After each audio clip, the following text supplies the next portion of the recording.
As a matter of fact, all revivals start from personal. Because the leaders themselves who are to ignite the fire of revival must themselves be revived. And it is the torch of fire they are able to generate that they can ignite others. The personal revival starts with developing a richer personal relationship with God. That's where it starts.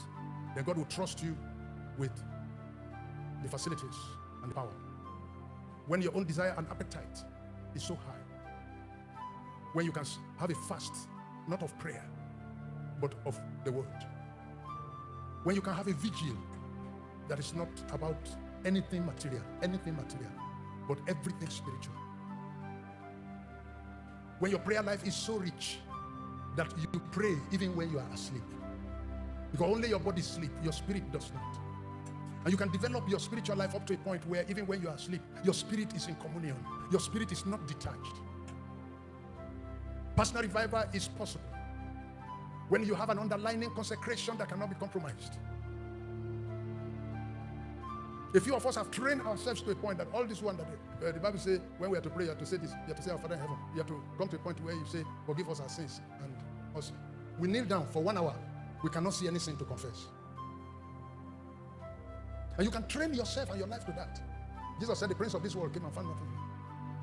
When you bring yourself to a point, you kneel down, and you even want to confess sin, you can't find any. You are 1 hour on your knees, you can't find.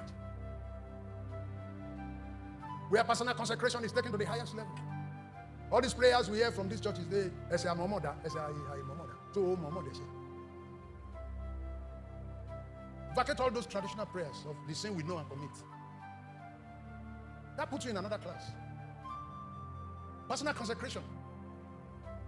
Our studies, and those of us who are in the power school, we understand that holiness is 75% power. The remaining 25% is logistics, planning. Personal revival is needed by all. And it's for all. Some of the things you have practiced in private with God, you can come to church to practice. We're having too many things that have not been practiced sufficiently in private and verified properly in private before you bring it to the public. The public failure is because the private has not confirmed the practice. So develop a very rich, quiet time. And when you have filled your cup at that level, you know it yourself. You can't attend every meeting. You don't enter every conversation. A person like Samson cannot now come to and say, what is wrong with going to Baba? There's nothing wrong with going to Baba, but you cannot go. People in your category must know where not to go and how not to live. There are things you can't eat. There are things you can't drink. There are things you can't have many friends. It comes to a point you have become a very controversial person. Then they will say you are proud.